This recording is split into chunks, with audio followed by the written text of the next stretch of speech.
वो कहता है यार उसने लोन से इंटरेस्ट फ्री दिया हुआ है और उसने अपना प्रोविडेंट फंड पे मिलने वाला इंटरेस्ट माफ किया हुआ है, तो हम इनकम फ्रॉम सैलरी में भी इसकी कोई ट्रीटमेंट नहीं करेंगे। अब वो एक्सेप्शन पढ़े जो आपकी बुक्स में है, दूसरी एक्सेप्शन क्या लिखी है? Extended by the employer due to waiver of interest by such employee on his accounts maintained with the employer provident fund. Provident fund, हाँ।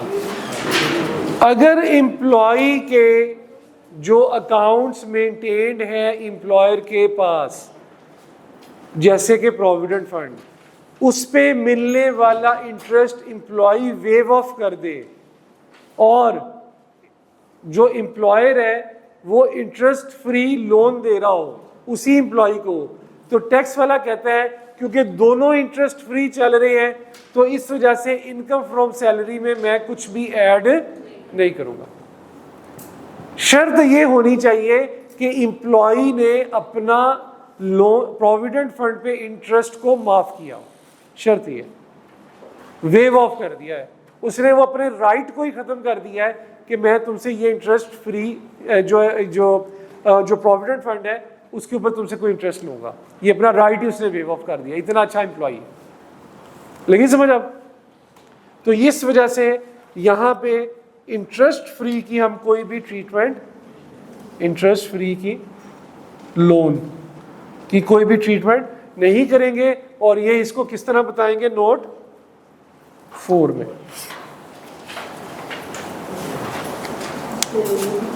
ठीक है? ये एक न्यू कॉन्सेप्ट है जो अभी इस क्वेश्चन में एक और नया कॉन्सेप्ट भी है। ये बहुत जबरदस्त क्वेश्चन पूछा था उन्होंने किसने, बल्कि आई के अपने, ठीक है? तो इसकी समझ लग गई हो तो मैं आगे चलूं। अब हमारी क्या कंक्लूजन हुआ कि हमने इंटरेस्ट फ्री लोन की टैक्स में एंट्री कब कब नहीं करनी, जब तो वो लोन 1 मिलियन या उससे कम का हो, पहला। दूसरा, उसका एम्प्लॉय ने अपना राइट छोड़ा हो प्रोविडेंट फंड पे, एम्प्लॉय ने अपना राइट ऑफ इंटरेस्ट छोड़ा हो प्रोविडेंट फंड में और उसी एम्प्लॉय ने इंटरेस्ट फ्री लोन ले लिया हो, तो फिर भी हम उसकी कोई ट्रीटमेंट नहीं करेंगे। Got it? लगी समझ के नहीं है? क्या कुछ रिपीट करें?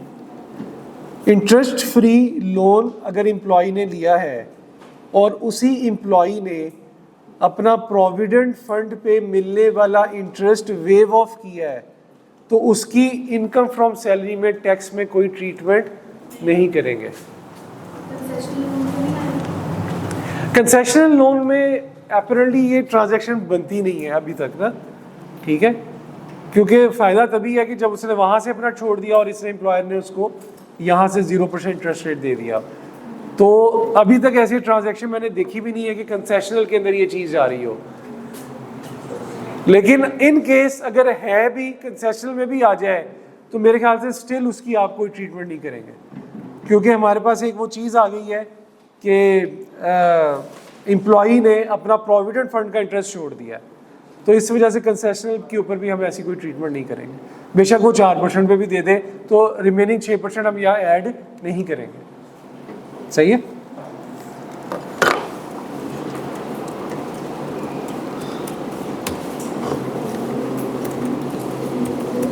आगे चलें जी।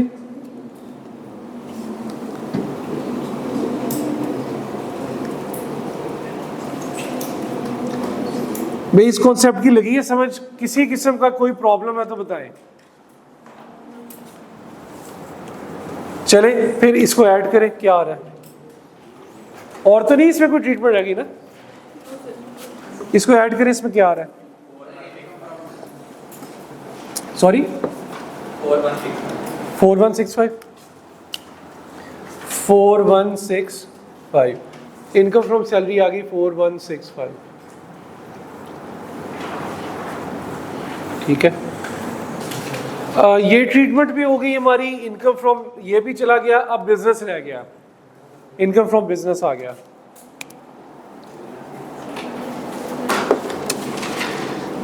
जी इनकम फ्रॉम बिजनेस में पढ़े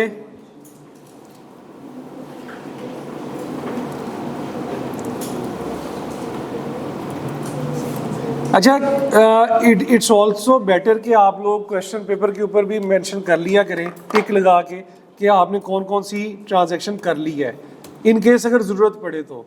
नहीं ज़रूरत तो फिर कंफ्यूजिंग के लिए ना करें। देखिए अगर आपको फील होता है कि ऐसा महसूस हो रहा है कि पता नहीं कोई चीज़ स्किप ना हो जाए, तो बेशक साथ में उसको टिक मार्क कर लिया करें क्वेश्चन पेपर के ऊपर कि हमने आपने ये वाली ट्रांजैक्शन कर ली है।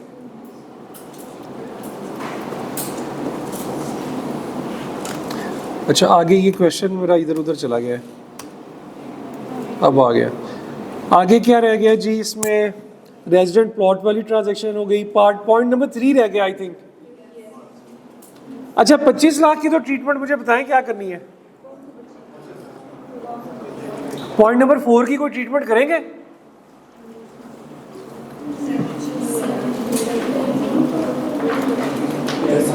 $25 लाख का डोनेशन दिया है नॉन प्रॉफिट ऑर्गेनाइजेशन में।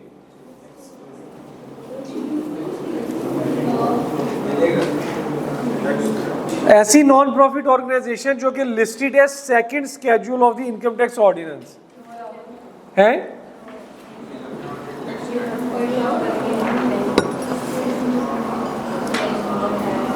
डोनेशंस का टैक्स क्रेडिट्स में देखिए जरा, 13 स्केड्यूल था और कौन सा था, सेकंड स्केड्यूल तो नहीं था, 100C सेक्शन में थे लोग। हाँ और 13 नहीं अलाउ। नॉन प्रॉफिट ऑर्गेनाइजेशन को तो वैसे भी देने पे नहीं मिलता। हाँ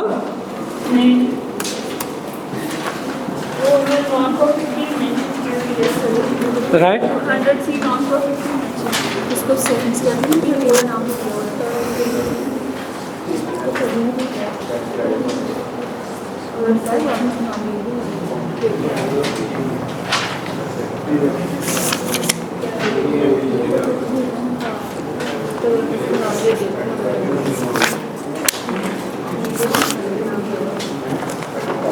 ये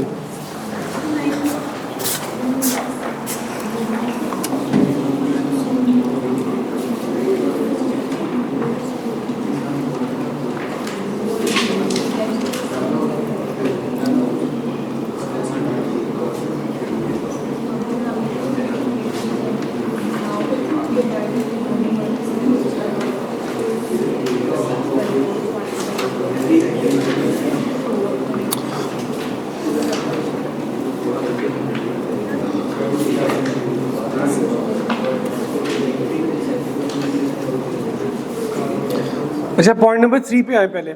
इन June 2020 Sagheer independently developed learning courses for the sale through a web based market place managed by a company situated outside Pakistan.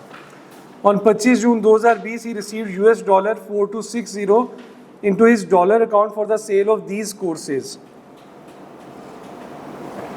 Withholding income tax at 8% was deducted from the receipt as per the income tax laws of the foreign country. 8% का tax इसमें से cut के उसे मिला है, तो ये हमने फॉरेन के अंदर टैक्स दिया है, इट मीन्स के ऊपर फॉरेन टैक्स क्रेडिट हमें मिलेगा। तो ये जो अमाउंट है 4260, ये हमें मिली है किस तरह से, इनकम फ्रॉम बिजनेस की नेट मिली है ये अमाउंट 8% काटने के बाद। तो हमारी आदत ये है कि हम यहाँ जो फ्रंट लेते हैं इसमें क्या लेते हैं, ठीक है, टैक्स से जो है वो नेट मिली है ना ये, तो इसको ग्रॉस अप करेंगे पहले। 4630, लेकिन ये मिली किस दिन है, 25 जून को, तो नीचे रेट दिया हुआ है। अब 25 का लगाएंगे कि 30 का लगाएंगे, हैं 25 का लगाएंगे, 25 का रेट लगाएंगे हम। क्योंकि जिस दिन की ट्रांजैक्शन हुई है उस दिन का फॉरेक्स का रेट लगता है, तो उसने कंफ्यूज करने के लिए 30th का भी दे दिया है। तो ट्रांजैक्शन हुई है 25 की, तो सिंपल एज दैट, इसको बेशक वर्किंग में ना करें आप, 4260 को आप डिवाइड कर दें 0.92 से और मल्टीप्लाई कर दें 168 रेट है 25 का है, 168 एक्सचेंज रेट के साथ। तो ये क्या बन रहा है? 777 9, इसको वो थाउजेंड्स में कर देना, डिवाइडेड बाय 1000,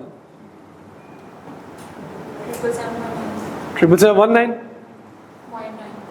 पॉइंट 0.9, ठीक है। 778 कर लें, इसमें क्या है 778 बस चले, ठीक है। ये हमने यहाँ पे income from business 4260 net of tax मिली थी, ठीक है। तो हमने यहाँ पे अपनी टैक्स से जो है वो ग्रॉसअप किया उसको और उसका एक्सचेंज रेट लगाया उस दिन का जिस दिन में ट्रांजैक्शन हुई है। ये बात हमने वो अपने करेंसी फ्लक्चुएशंस करेंसी में पढ़ा था कि जिस दिन की ट्रांजैक्शन होगी उस दिन का एक्सचेंज रेट लगेगा। तो ये उस दिन के एक्सचेंज रेट लगा के ये वाली अमाउंट बना ली। ले जी, ये अब आपका कंप्लीट है, इसको ऐड करें सारे को, ये कितना बन रहा है 16943। इसमें से लेस करेंगे हम 1001 और 11001, 4943। ये हमारी बन गई जी टैक्सेबल इनकम।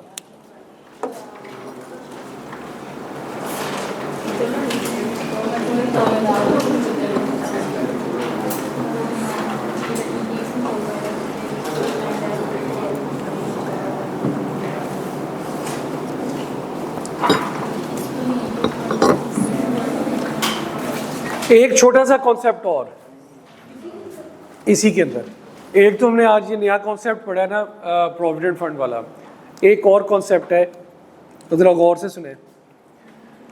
अगर एक एम्प्लॉय टीचर है, ठीक है, वो भी मैं आपको एग्जाम्पशंस के उसमें पढ़ा देता हूँ, ठीक है, और उन इंस्टीट्यूट्स के अंदर वो टीचर है जो इंस्टीट्यूट्स उस सेक्शन के अंदर मेंशन्ड है, अभी हम पढ़ते हैं उसको, HEC से रिकग्नाइज्ड है और उसकी एक दो और भी कंडीशंस हैं। तो उन टीचर के लिए टैक्स वालों ने ये फैसिलिटी दी है कि उनकी जो लाइबिलिटी है, टैक्स लाइबिलिटी है, वो रिड्यूस कर दी जाएगी। इनकम फ्रॉम सैलरी से रिलेटेड जो टैक्स लाइबिलिटी है वो रिड्यूस कर दी जाएगी 25% से। इनकम फ्रॉम सैलरी से रिलेटेड जो टैक्स लाइबिलिटी है वो रिड्यूस कर दी जाएगी 25%। इनकम फ्रॉम सैलरी से रिलेटेड जो टैक्स लाइबिलिटी है वो क्या करेंगे, रिड्यूस कर देंगे बाय कौन सी, इनकम फ्रॉम सैलरी। ये जो टैक्सेबल इनकम है इसमें क्या क्या शामिल है, business, capital gain, separate law. Reduction किसमें मिलेगी, सैलरी के ऊपर जो टैक्स लाइबिलिटी। इसका मतलब ये हुआ कि अगर वो टीचर हुआ और वो उन अदारों में काम करता हुआ जो अदारे HEC से रिकग्नाइज है, वो कंडीशंस पूरी हो गई सारी, तो हमें टैक्स लायबिलिटी कितनी दफ़ा निकालनी पड़ेगी, कितनी दफ़ा, 2 दफ़ा सैलरी के ऊपर अलहदा से निकालनी पड़ेगी, ठीक है। तो यहाँ पे जो टैक्स लायबिलिटी आएगी वो पहले आप ये टैक्स लायबिलिटी निकालें ना, टोटल इस पे निकालें। 4943 की टैक्स लायबिलिटी कितनी बनी, 804 पॉइंट, आप 3 पॉइंट कह रहे हैं, 0.325, ठीक है। 804 बस 2 डिजिट्स तक जाए, ये बन रही है उसकी टैक्स लायबिलिटी इस इनकम के ऊपर। लेकिन क्वेश्चन का शुरू पढ़े जरा, पहली 2-3 लाइनें पढ़े जरा खुद से, पहली 2-3 लाइनें क्या है ये,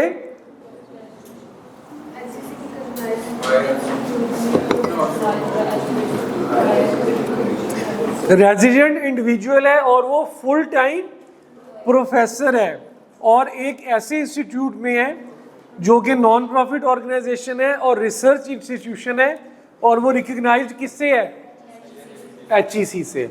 तो ये क्राइटेरिया सारा पूरा होता है। मैं पहले आपको इसकी ट्रीटमेंट बताऊंगा, फिर हम ये जाके सेक्शन पढ़ लेंगे।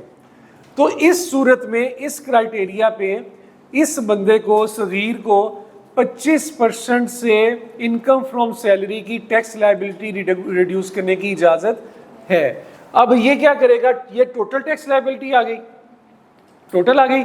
अब आप क्या करेंगे, इनकम फ्रॉम सैलरी पे टैक्स लायबिलिटी निकालें, कितनी बनती है।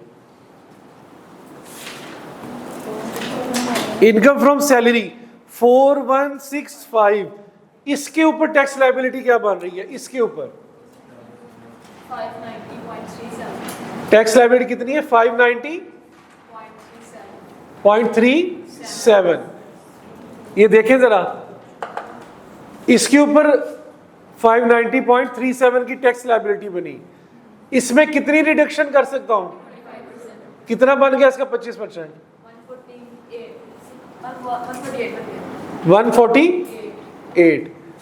यहां पे मैंने लिखा नहीं था, लेकिन अब यहां मैं ऐड कर रहा हूं लेस एग्जेम्पशन,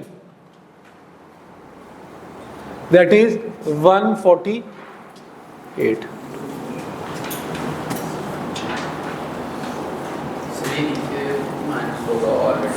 नहीं, ये इससे पहले फॉरेन टैक्स क्रेडिट से पहले होगा, ये लेस फॉरेन टैक्स क्रेडिट्स। लगी समझ, मिलेगी समझ।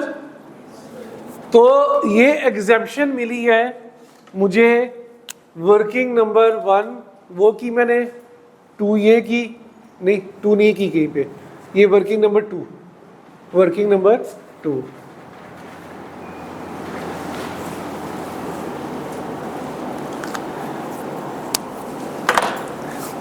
क्या असूल पैदा हुआ कि अगर टीचर है, क्राइटेरिया पूरा है, प्रोफेसर है, सारा क्राइटेरिया पूरा है, तो हम टैक्स लायबिलिटी कितनी दफ़ा कैलकुलेट करेंगे, 2 दफ़ा।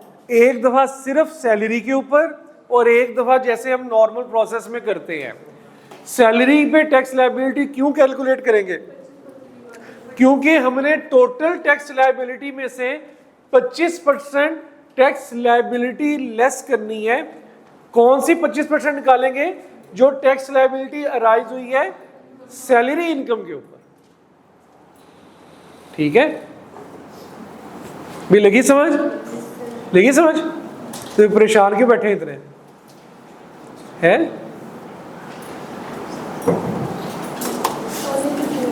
अच्छा, अब मैं ये आपको साथ में पढ़ा भी देता हूँ, आपकी बुक्स के अंदर कहाँ पे है ये टॉपिक, साथ में ही आपको पढ़ा देता हूँ, क्वेश्चन साथ साथ पूरा कर लूँगा मैं।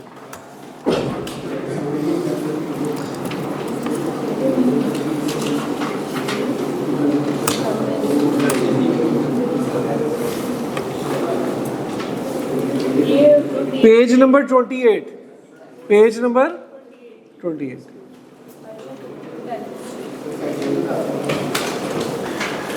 पेज नंबर 28 पे आए जरा।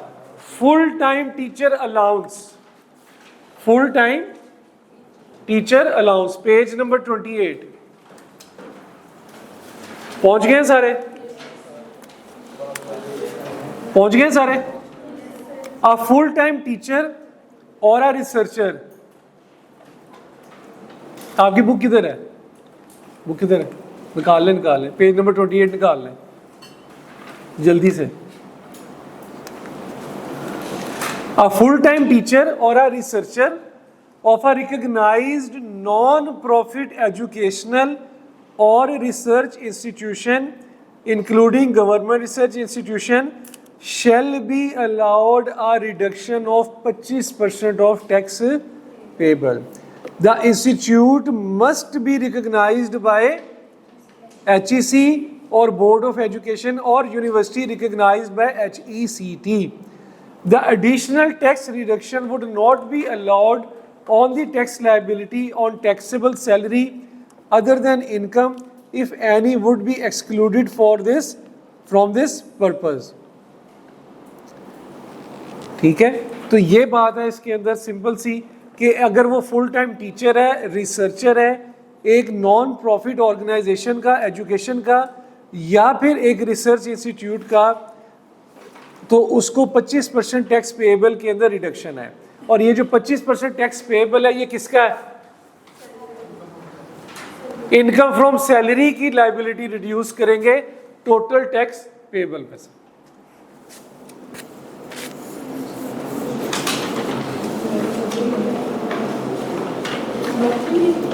ठीक है, आप इसके अंदर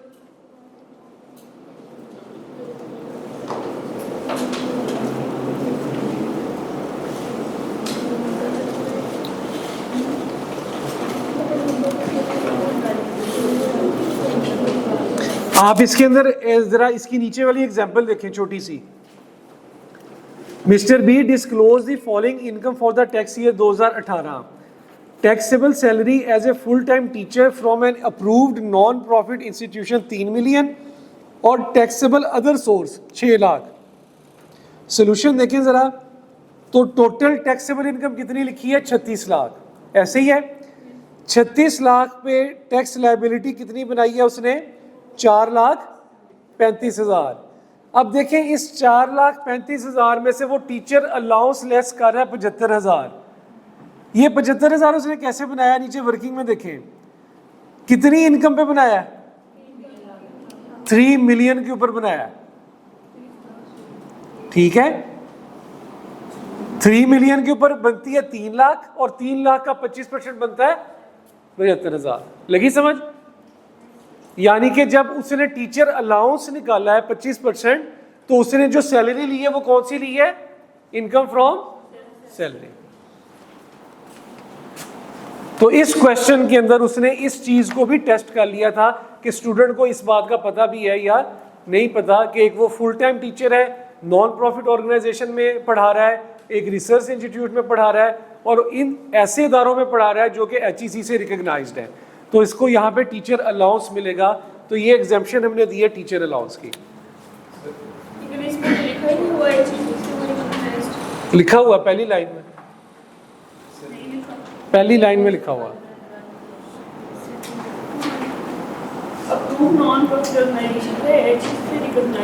The institution must be recognized by HEC और बोर्ड ऑफ एजुकेशन और university recognised bye HECT।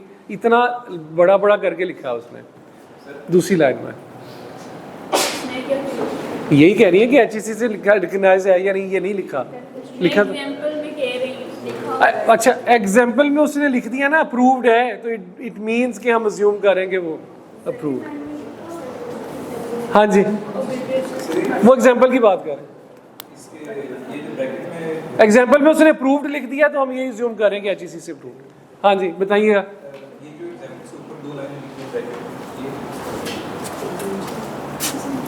Provided that this clause shall not apply to a teacher of a medical profession who derived income from a private medical practice or who received share of a consideration received from patients। Basically ये कहना चाह रहा है कि कुछ medical profession के जो teacher होते हैं ना, जो डॉक्टर्स हैं, ठीक है, डॉक्टर्स टीचिंग भी करते हैं और शाम में अपना क्लिनिक भी रन करते हैं, तो उनको ये फैसिलिटी अवेलेबल नहीं है। ठीक है, ये सिर्फ उसको अवेलेबल है जो क्या कर रहा है, सिर्फ और सिर्फ टीचिंग। कोई मेडिकल प्रोफेशन का बंदा टीचिंग भी करता है, शाम में अपना प्राइवेट क्लिनिक भी रन कर रहा है, तो उसको ये फैसिलिटी अवेलेबल नहीं है। या फिर वो टीचिंग भी कर रहा है और किसी हॉस्पिटल के अंदर प्रॉफिट शेयरिंग पे काम कर रहा है। हॉस्पिटल में किस में काम कर रहा है? प्रॉफिट शेयरिंग पे, यानी कि जो एक मरीज आएगा उसका 50% उसका और 50% हॉस्पिटल का। अगर ऐसे काम कर रहा है तो तब भी उसको ये फैसिलिटी अवेलेबल नहीं है, उस टीचर को ये फैसिलिटी अवेलेबल नहीं। तो ये एक्सेप्शन है इसकी। अगर एक ऐसा मेडिकल डॉक्टर, मेडिकल प्रोफेशन का पर्सन जो कि डॉक्टर होगा, वो सुबह के टाइम टीचिंग करे और शाम में अपना प्राइवेट क्लिनिक रन करे, तो उसको ये फैसिलिटी अवेलेबल नहीं है। अगर वो प्राइवेट क्लिनिक तो रन नहीं कर रहा, लेकिन वो हॉस्पिटल में मुलाजमत कर रहा है, लेकिन मुलाजमत की टर्म ऐसी है कि वो अस्पताल के अंदर प्रॉफिट शेयरिंग पे काम कर रहा है, कि जो पेशेंट आएगा उसमें उसका हिस्सा होगा, तो वो भी इस एग्जेम्पशन को अवेल नहीं कर सकता। ठीक है, ये इसकी एक्सेप्शन। ठीक है जी, ये फॉरेन टैक्स क्रेडिट अब निकालना है हमने, सही है। फॉरेन टैक्स क्रेडिट निकालने के लिए अब हम लेंगे 804.32, इसमें से ये टीचर अलाउंस लेस करें तो क्या बन रहा है 656.32। फॉरेन टैक्स क्रेडिट निकालने का क्या तरीका था कि अगर इतना टैक्स है, अगर मेरा इतना टैक्स है इतनी इनकम के ऊपर, ठीक है, तो मैंने जो फॉरेन में कमाई है उसके ऊपर कितना टैक्स बनेगा, याद है ना, याद है सबको। यहां पे अब हम लेंगे कि अगर मेरा 6 लोअर ऑफ लेते हैं, ठीक है, पूरा फॉर्मूला ये है lower of tax paid in foreign country और tax calculated based on average rate. अब फॉरेन करेंसी में टैक्स कितना पे किया है, फॉरेन मुल्क में टैक्स कितना पे किया है, वो कितना बनता है 8%। 8% कितना बनता है, हाँ 778 का 8% निकाल लें, या फॉरेन का निकालना, फॉरेन का निकाल के 168 से मल्टीप्लाई कर दें। 778 का निकालने तो कितना बनता है 62.24। ये उसने टैक्स पे किया फॉरेन कंट्री में। ये मैंने पाकिस्तानी में निकाल लिया है क्योंकि इसी का 8% ले लिया ना, ये रुपीस में मेरी फिगर है, ठीक है, इसी का 8% ले लिया। Tax claim on average rate के ऊपर टैक्स कैसे कैलकुलेट करेंगे 656.32, ये टीचर अलाउंस लेस करने के बाद उठाया है, 656.32 का टैक्स है कितनी टैक्सेबल इनकम पे 4943 पे।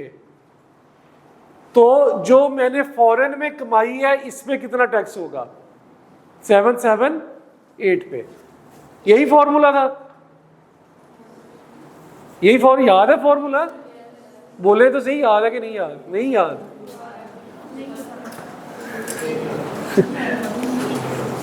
कितना बन गया 103 पॉइंट, इनमें से लोअर उठाएंगे 62.2, तो लोअर के ऊपर टैक्स क्रेडिट 62.24। भाई आप लोगों को याद है ये फॉर्मूला, सही लगाया मैंने, है हमजा, सही लगाया फॉर्मूला, मेरे साथ साथ क्यों नहीं कैलकुलेट करते, एक एक फिगर बता रहा हूं मैं।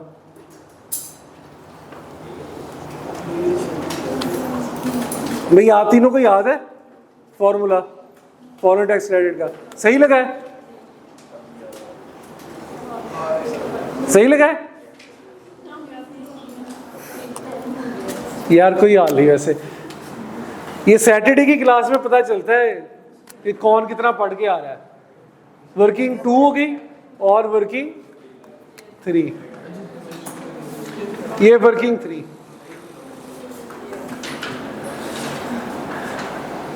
ठीक है,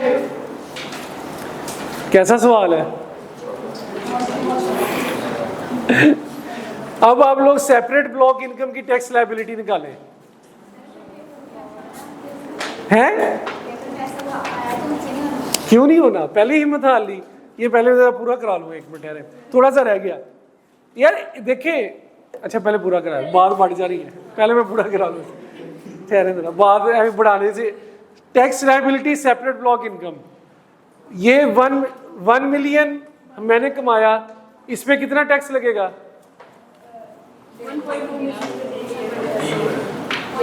कितने से में होल्डिंग पीरियड देखेंगे, हाँ कितना होल्डिंग पीरियड है। ये जो 1 मिलियन वाली प्रॉपर्टी थी,